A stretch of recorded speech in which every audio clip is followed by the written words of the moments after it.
नमस्कार मुलांनो, आज आपण इयत्ता 6वीच्या पुस्तकातील 3 नंबरचा जो पाठ आहे डॉक्टर कलाम यांचे बालपण या पाठाचा आज आपण अभ्यास करणार आहोत। या पाठामध्ये नेमकं काय सांगितलेलं आहे तर प्रतिकूल परिस्थितीवर मात करत शिकण्याची जिद्द, त्यांच्या जीवनावर आईवडिलांचा पडलेला प्रभाव आणि बहीण भाऊ यांचा सहवास यातून डॉक्टर APJ अब्दुल कलाम यांच्या बालपणीच्या जडणघडणीचे चित्रण या पाठातून केलेले आहे।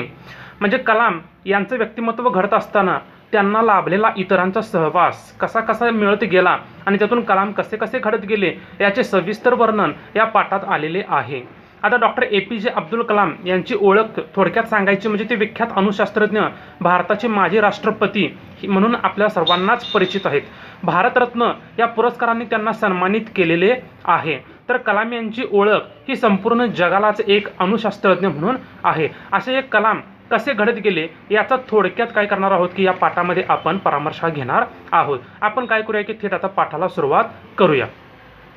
बघा, अब्दुल कलाम आता काय म्हणतात बघा पाठामध्ये, माझ्या बालपणीच्या जगात पुस्तकं म्हणजे माझ्यासाठी एक दुर्मिळ वस्तू होती। कलाम यांच्या बालपणीच्या जगात म्हणजे पुस्तकं एक दुर्मिळ म्हणजेच काय की सहजी न मिळणारी गोष्ट, त्यालाच दुर्मिळ असं म्हटलं जातं।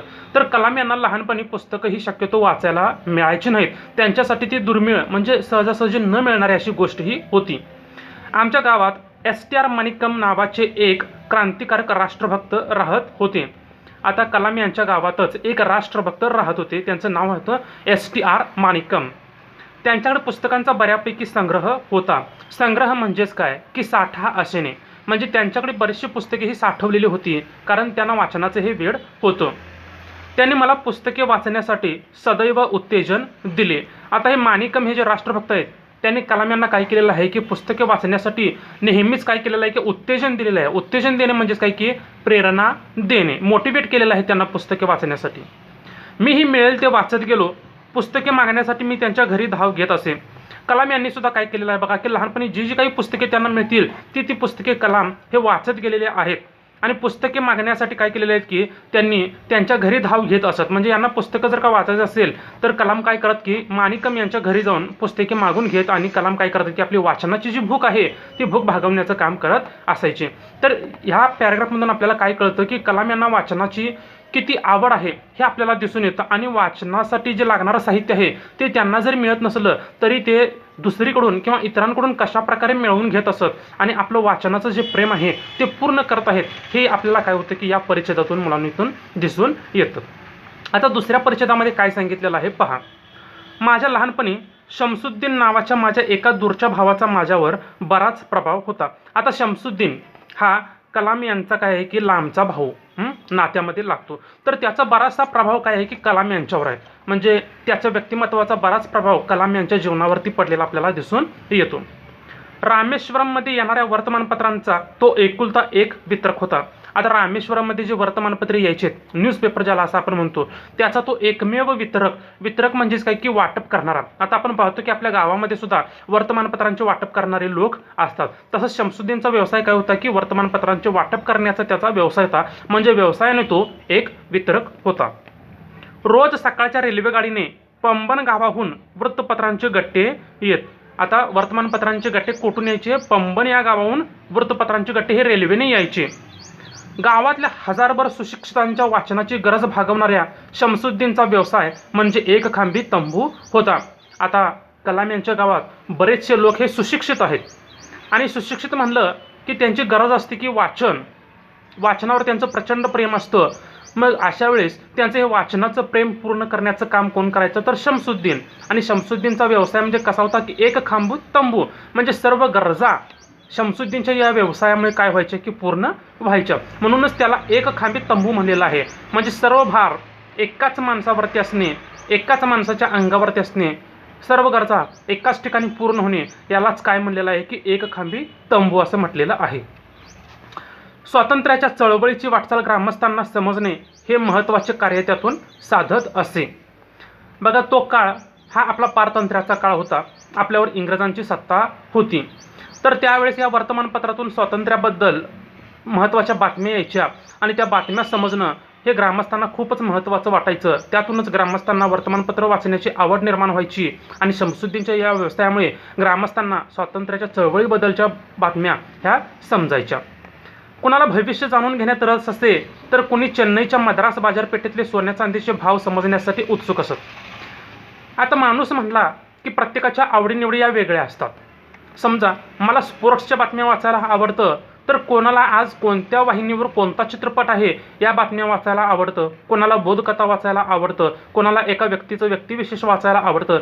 प्रत्येकाच्या आवडीनिवडी या वेगवेगळ्या असतात. बघा, आता आपल्या घरी जरी पेपर आला तरी आपण काय करतो की मला 2 नंबरचं पान, त्याला 3 नंबरचं पान.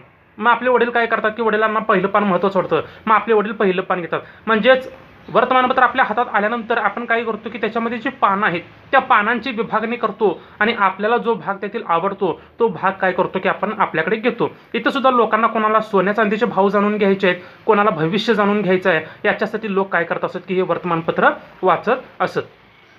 थोडेजण जिज्ञासू वृत्तीने हिटलर, महात्मा गांधी आणि बॅरिस्टर जिनांबद्दल गांभीर्याने चर्चा करत.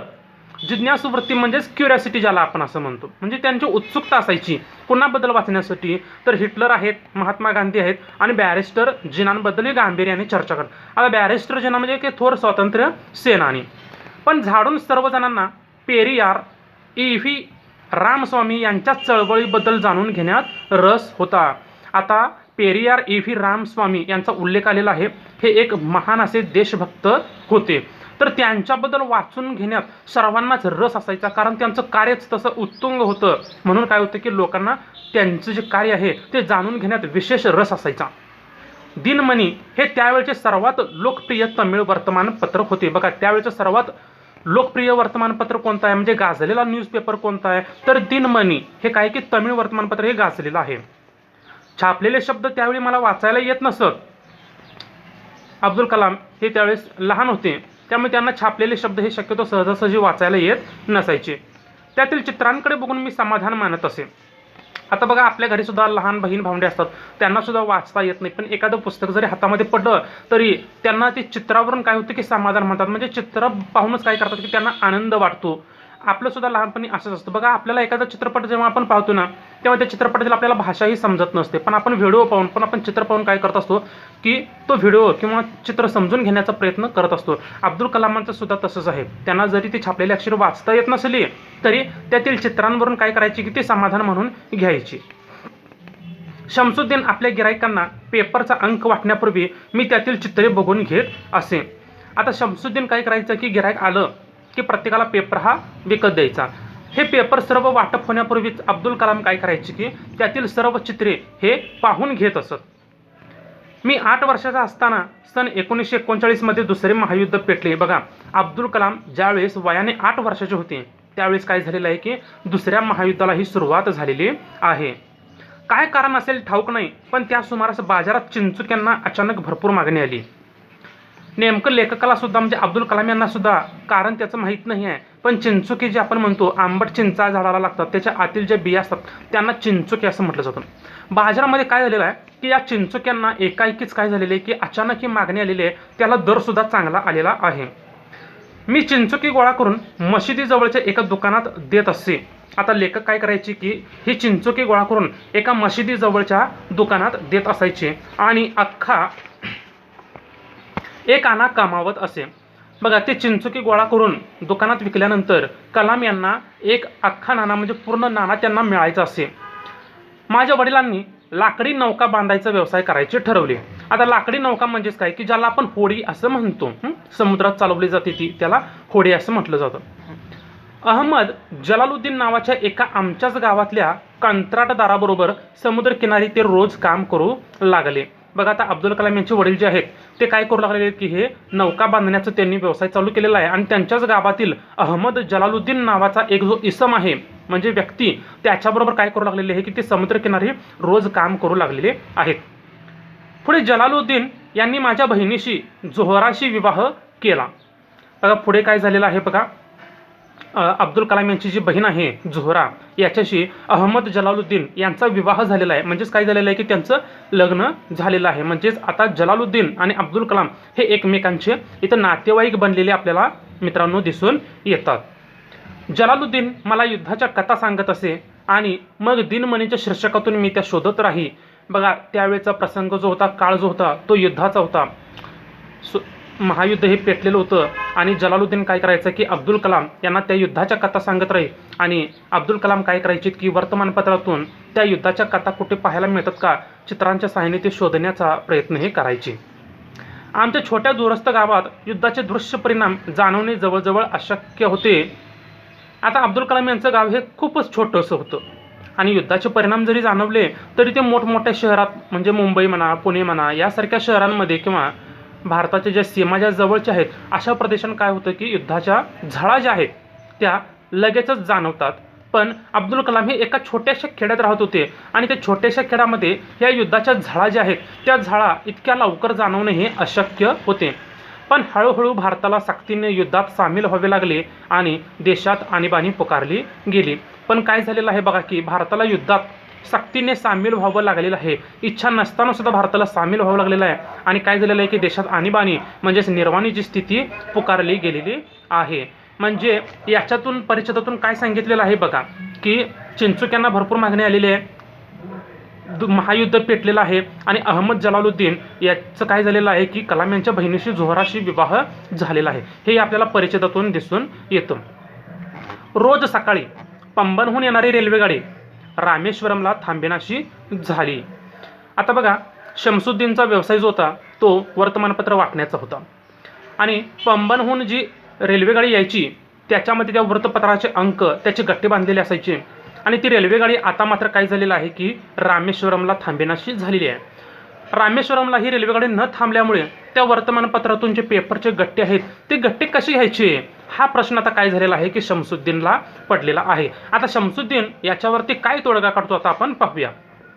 हा युद्धाचा आमच्या गावावर पहिला ठळक परिणाम झाला होता. आता हा जो परिणाम झाला हा तो युद्धाचाच परिणाम होता की रामेश्वरमला ही गाडी थांबेनाशी झाली. मग चालत्या रेल्वेगाडीतून वर्तमानपत्रांचे गठ्ठे रामेश्वरम ते धनुषकोडी दरम्यान खाली फेकले जात. मग आता काय करायचं असायचे की रामेश्वरम ते धनुषकोडी दरम्यान चालत्या रेल्वेतूनच हे वर्तमानपत्रांचे गट्टे खाली फेकले जायचे. ते गट्टे गोळा करण्यासाठी शमसुद्दीनला कुणीतरी मदतनीस हवा होता. आता हे गट्टे गोळा करताना कसं व्हायचे की गट्टे इथे एक पडला, लांब एक पडला, परत लांब एक पडला आणि हे गट्टे गोळा करण्यासाठी मग शमसुद्दीनला कोणातरी मदतनीस म्हणजे कोणीतरी एक मदत करणारा मुलगा याची त्याला गरज भासू लागली होती. माझ्यापेक्षा दुसरा योग्य उमेदवार त्याला कुठून मिळणार. आता कलाम काय म्हणतात की माझ्यापेक्षा दुसरा योग्य उमेदवार म्हणजे कलाम कसे होते की प्रामाणिक होते, जे काही काम करायचे ते मन लावून करायचे आणि माझ्यापेक्षा त्याला प्रामाणिक उमेदवार म्हणजे माझ्यासारखं कष्ट करणारा उमेदवार त्याला कुठून मिळणार. माझ्या आयुष्यातील पहिली कष्टाची कमाई करायला शमसुद्दीनचा असा हातभार लागला. आता काय म्हणतात बघा की कलाम इथे की कलामांची ही पहिलीच स्वकष्टार्जित कमाई म्हणजे त्यांनी ही जी कमाई आहे ती स्वतःच्या कष्टाने मिळवलेली आहे आणि ती कुणामुळे मिळालेली आहे तर शमसुद्दीन याच्यामुळे त्यांना ती कमाई मिळालेली आहे. आज अर्धशतकानंतर मी वळून त्या क्षणांकडे पाहतो आणि त्यावेळी स्वतःच्या कष्टाने मिळवलेल्या पहिल्या कमाईचा अभिमान आजही माझ्या मनातून ओसंडून वाहू लागतो. बघा आज जवळजवळ अर्धशतक झालेलं आहे म्हणजे या घटनेला जवळजवळ 50 वर्ष झालेली आहेत असं कलाम म्हणतात आणि तरीही कलाम यांना आजही जरी तो प्रसंग आठवला पहिल्या कमाईचा तरी त्यांना काय होतं की त्या प्रसंगाबद्दल अभिमान वाटतो. माझ्या वडिलांकडून मी प्रामाणिकपणा आणि स्वयंशिस्त शिकलो. कलाम यांनी वडिलांकडून कोणते गुण शिकलेले आहेत तर प्रामाणिकपणा आणि स्वयंशिस्त सेल्फ डिसिप्लिन. तर आईने मला चांगल्यावर विश्वास ठेवायची आंतरिक शक्ती दिली, दयाळू वृत्ती दिली. आईनं काय केलेलं आहे की चांगल्यावर विश्वास ठेवायची आंतरिक शक्ती दिलेली आहे, दयाळू वृत्ती दिलेली आहे. अर्थात माझ्या तिन्ही भावांनी आणि एका बहिणीने देखील हा ठेवा त्यांच्याकडून उचलला. म्हणजे कलामचे जे लहान बहीण भावंडे असतील किंवा मोठी बहीण भावंडे असतील यांनी सुद्धा काय केलेले आहे की त्यांच्या आईवडिलांकडून हे चांगले गुण उचललेले आहेत. पण मला जो जलालुद्दीन आणि शमसुद्दीन यांचा निकट सहवास घडला त्याने मी स्वतंत्र वेगळा असा बनत गेलो. कलाम यांना आईवडिलांपासून संस्कार हे मिळालेले आहेतच पण कलाम यांच्यावरती आणखी 2 लोकांचे संस्कार हे पडलेले आहेत ते म्हणजे जलालुद्दीन आणि शमसुद्दीन. या दोघांच्यामुळे काय झालेलं की काही वेगळे गुण कलाम यांच्या अंगी रुजण्यास प्रयत्न झालेले आहेत किंवा मदत ही झालेली आहे. शाळेत शिकायला न मिळालेले शहाणपण मी जलालुद्दीनकडून शिकलो. बघा प्रत्येक गोष्ट ही शाळेतच शिकायला मिळते असं नाही. काही गोष्टी या प्रत्यक्ष व्यवहार ज्ञानानेच शिकायच्या असतात. काही गोष्टी या आपण बाजारात गेल्याशिवाय आपल्याला शिकता येत नाही. शाळेत भले आपल्याला 90% 95% पडत असतील पण असं म्हटलं जातं की तो अभ्यासातच खूप हुशार आहे पण त्याला व्यवहार ज्ञान हे खूपच कमी आहे. जलालुद्दीनकडून याने काय शिकलेले आहेत की शाळेत शिकायला न मिळालेले म्हणजे बाहेरच्या जगाचे जे ज्ञान आहे, व्यवहार ज्ञान, ते जलालुद्दीन यांच्याकडून काय झालेलं आहे की कलाम यांना शिकायला मिळालेलं आहे. तर शमसुद्दीनकडून मी चेहऱ्यावरून दुसऱ्याच्या मनातले, शरीराची व डोळ्यांची भाषा ओळखायला शिकलो. शमसुद्दीनकडून काय शिकलेले आहेत कलाम यांनी, तर एखादा व्यक्ती कसा आहे, आपल्या समोरचा व्यक्ती कसा आहे हे ओळखायला काय झालेलं आहे की कलाम यांनी शिकलेलं आहे. म्हणजे कसं आहे की एखाद्या व्यक्तीच्या देहबोलीवरून, त्याच्या चेहऱ्यावरून आपल्याला तो समोरचा व्यक्ती कसा आहे हे सुद्धा ओळखता आलं पाहिजे. आणि हे ओळखण्याचं जे कौशल्य आहे ते शमसुद्दीन यांच्याकडून काय झालेलं आहे की कलाम यांना मिळालेलं आहे. माझ्यामध्ये जो सर्जनशीलतेचा स्रोत उगम पावत फुलत खळाळत गेला, त्याचे श्रेय मी निसंशय त्या दोघांच्या सहवासात माझ्यावर पडलेल्या प्रभावाला देतो. लेखकाचं जे व्यक्तिमत्व घडलेलं आहे, सर्जनशीलतेचा स्रोत उगम पावत म्हणजेच क्रिएटिव्हिटी अब्दुल कलामांच्यामध्ये निर्माण होत गेलेली आहे. याचं श्रेय त्यांनी काय केलेले आहेत की जलालुद्दीन आणि शमसुद्दीन या दोघांनाही त्यांनी याचं श्रेय हे दिलेलं आहे. बघा, आपण जेव्हा घडत असतो तेव्हा आपल्या सभोवतालच्या व्यक्तींचं वर्तन हे खूपच महत्त्वाचं असतं. कारण आपण हे मोठ्या व्यक्तींचं नेहमीच अनुकरण करत असतो. आपण श्यामची हा चित्रपट पाहिलेला आहे सर्वांनी, अतिशय सुंदर असा चित्रपट. श्याम घडला पण तो कोणामुळे घडला, त्याच्यामध्ये त्याच्या आईचं कितपत योगदान होतं हे काय होतं की आपल्याला त्या चित्रपटातून पाहायला मिळतं. म्हणजेच आपण सुद्धा घडत असताना आपल्या मोठ्या व्यक्तींचं वर्तन आणि त्यांच्याकडून आपण कोणते चांगले गुण उचलायचे हे खूपच महत्त्वाचं असतं. आपण सुद्धा आपल्या आईवडिलांचं अनुकरण हे केलं पाहिजे, चांगल्या गोष्टींचं अनुकरण हे केलं पाहिजे. त्यांच्याकडून संस्कारांचा जो ठेवा आहे तो ठेवासुद्धा काय केलं पाहिजे की आपण मित्रांनो उचलला पाहिजे, जेणेकरून आपण आपल्या आईवडिलांचं नाव हे कायमच काय केलं पाहिजे की चमकवलं पाहिजे. रामेश्वरम सोडून जिल्ह्याच्या ठिकाणी रामनाथपुरमला शिक्षण घेण्यासाठी मी माझ्या वडिलांकडे परवानगी विचारली. बघा, आता अब्दुल कलाम यांना शिक्षणासाठी आता बाहेर पडायचं आहे. त्यांना रामेश्वरम सोडून आता रामनाथपुरमला शिक्षणासाठी यायचं आहे. विचारात पडल्यासारखे ते क्षणभर गप्प झाले. आता काय झालेलं आहे बघा की कोणाचाही मुलगा जर का शिक्षणासाठी बाहेर जाणार असेल तर आईवडिलांना दुःख होणं हे साहजिकच आहे. इथं सुद्धा काय झालेलं आहे की कलाम यांचे वडील एक क्षणभर गप्प झालेले आहेत. विचार करता करता त्यांना शब्द लाभावेत आणि ते ओटातून बाहेर पडावेत तसे वडील बोलू लागले. ते मला म्हणाले, अबुल, तुला मोठे व्हायचे असेल तर गाव सोडून शिक्षणासाठी बाहेर जायलाच हवे. ते क्षणभर गप्प झालेले आहेत, पण नंतर त्यांनी बोलायला सुरुवात केलेलं आहे की तुला शिक्षणासाठी जर का बाहेर जायचं असेल तर त्यासाठी तुला गाव हे सोडावंच लागेल. सिगल पक्षी घरटे सोडून एकटे दूरवर उडत जातात आणि नवे प्रदेश शोधतात. आता सिगल पक्षीसुद्धा काय आहे की वारंवार ते नवीन प्रदेश शोधत असतात, त्यासाठी त्यांना स्वतःचं घरटं हे सोडावं लागतं. तसे या मातीचा आणि इथल्या स्मृतींचा मोह सोडून तुझ्या इच्छा आकांक्षा जिथे पूर्ण होतील तिथे तुला जायला हवे. आम्ही आमच्या प्रेमाने तुला बांधून ठेवणार नाही, आमच्या गरजा तुझा रस्ता अडवणार नाहीत. तर इथं काय सांगितलेलं आहे बघा की कलामांचे वडील त्यांना काय म्हणाले, तुझी प्रगती कुठे होईल असं तुला वाटतंय तिथं तू गेलंच पाहिजेस. आमच्या प्रेमाने आणि मायेने आम्ही तुला बांधून ठेवणार नाही, आमच्या गरजा तुझा रस्ता अडवणार नाहीत. तर तुला काय केलं पाहिजे की तुझी स्वतःची प्रगती व्हावी असं जर का तुला वाटत असेल तर तुला आपला गाव हा सोडलाच पाहिजे. आणि तुझ्या गरजा जिथे पूर्ण होतील, तुझ्या इच्छा जिथे पूर्ण होतील, तुझं शिक्षण जिथे पूर्ण होईल तेथे काय झालं पाहिजे की तुला गेलंच पाहिजे. असं कलाम यांच्या वडिलांनी कलाम यांना खूपच चांगली शिकवण दिलेली आपल्याला मित्रांनो इथे दिसून येते. माझी आई मला दूर पाठवायला काळजीने आडेवेडे घेत होती. आता कलाम यांच्या आईचं कलाम यांच्यावर खूपच प्रेम होतं आणि आपला मुलगा आता शिक्षणासाठी आपल्यापासून खूप लांब जातोय, त्यामुळे तिचं काळीच मुलांना तुटत होतं. आपलंसुद्धा बघा की आपण जेव्हा बाहेर जात असतो तेव्हा आपली आई ही खूपच दुःखी झालेली आपल्याला दिसून येतं. त्याचं कारण म्हणजे तिचं आपल्यावरती असणारं प्रेम असायचं. असंच कलामांच्या आईचं सुद्धा इथं काळीज कलामांसाठी तुटत आहे आणि अब्दुल कलाम यांना शिक्षणासाठी बाहेर पाठवण्यासाठी ते सुद्धा काय करत आहे की मुलांना आडेवेडे घेत असलेली आपल्याला दिसून येते. शमसुद्दीन आणि जलालुद्दीन माझ्यासोबत रामनाथपुरमला आले. आता बघा, रामनाथपुरमला सोडायला शमसुद्दीन आणि जलालुद्दीन हे दोघेही आलेले आहेत.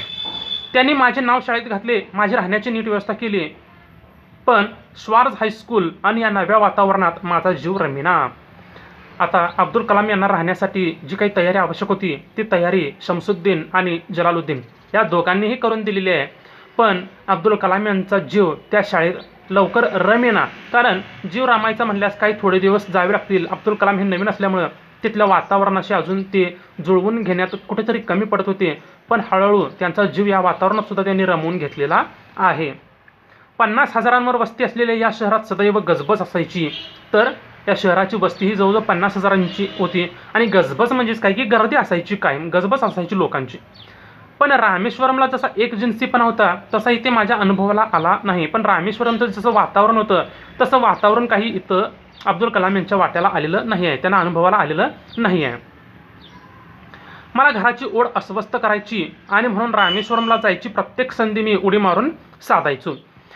बघा आता इथं काय सांगितलेलं आहे की लेखकाला घराची आठवण यायची, घरातल्या व्यक्तींची, आईची, वडिलांची, बहीण भावंडांची त्यांना कायमच आठवण यायची. आणि ही आठवण आली की इथं लेखक म्हणजेच अब्दुल कलाम हे अस्वस्थ व्हायचे. आपणही भविष्यात शिकायला बाहेर जाणार आहोत आणि आपण जेव्हा बाहेर जाऊ तेव्हा आपल्याला सुद्धा आपल्या आईवडिलांची अशी आठवण येणार आहे. मग लेखक काय करायचे की ज्या वेळेस त्यांना सुट्टी मिळायची आणि रामेश्वरमला यायची संधी मिळायची तेव्हा अब्दुल कलाम हे खूपच आनंदित व्हायचे आणि कधी एकदा जातोय आणि घरच्यांना भेटतोय असं त्यांना वाटायचं. आणि ते अशी कोणतीही संधी सोडायची नाहीत. जेव्हा जेव्हा रामेश्वरमला येण्याची संधी मिळायची तेव्हा ते काय करायचे की या संधीचे सोने करायचे. इथे असलेल्या शिक्षणाच्या उदंड संधीपेक्षा आईच्या हाताच्या गोड पोळ्यांची ओढ मला मोलाची वाटत असे. बघा इथे शिक्षण तर खूपच मोलाचं मिळायचं, खूपच महत्त्वाचं मिळायचं, खूप चांगलं मिळायचं. पण त्यापेक्षा सुद्धा अब्दुल कलाम यांना आईच्या हातच्या पोळ्यांची आठवण यायची आणि त्यांचं मन कुठंतरी अस्वस्थ व्हायचं.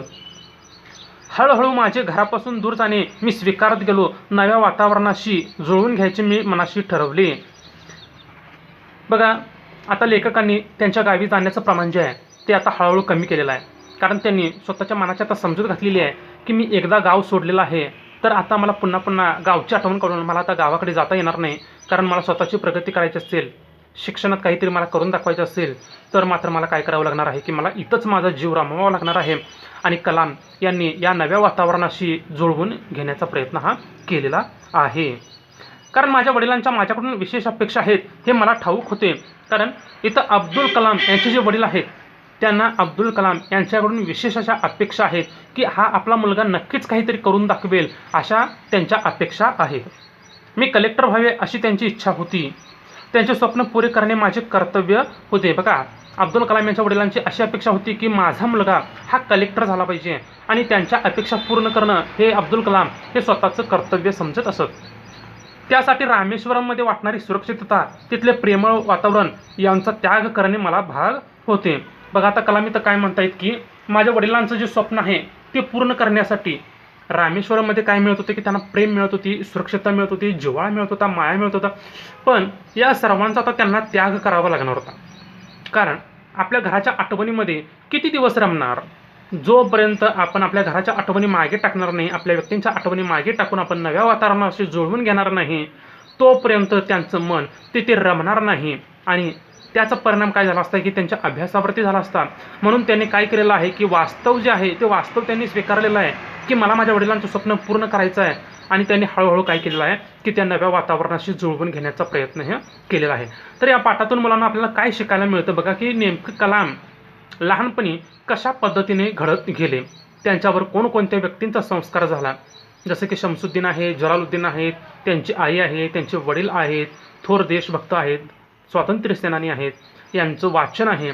याच्यातून काय झालेलं आहे की कलाम यांचं हे व्यक्तिमत्व हे घडत गेलेलं आहे. तर लहानपण जसं की आपण म्हणतो बघा की लहान मूल पहिली 5 वर्षे जी असतात ना, 1 ते 5 किंवा 0 ते 5 असं आपण सुद्धा म्हणू शकतो, ही संस्काराच्या दृष्टीने खूपच महत्त्वाचे असतात. 1 ते 5 वर्षामध्ये लहान मूल जेवढं शिकतं तेवढं ते आयुष्यात कधीही शिकत नाही.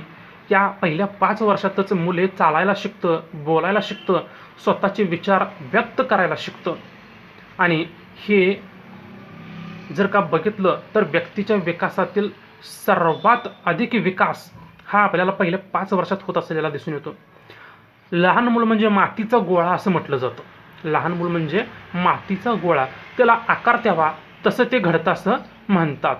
म्हणजेच आपण सुद्धा लहान मुले आहोत आणि आपल्यावरती कसे संस्कार होतात त्यावरतीच आपण काय होणार आहोत की घडणार आहोत. त्या दृष्टीने काय करायचं आहे की आपण सुद्धा आपल्या मनामध्ये चांगले संस्कार रुजवण्याचा प्रयत्न करायचे आहेत. बघा मित्रांनो, सायकॉलॉजीमध्ये एक हे आहे म्हणजे लेखक, तर त्यांनी काय सांगितलेलं होतं बघा की तुम्ही काय करा की माझ्या हातामध्ये एक 50 मुले द्या आणि मला तुम्ही काय करा की म्हणजे लहानपणीच तुम्ही ती मुले माझ्या ताब्यात द्या आणि तुम्ही मला सांगा की कोणत्या मुलाला काय घडवायचं आहे.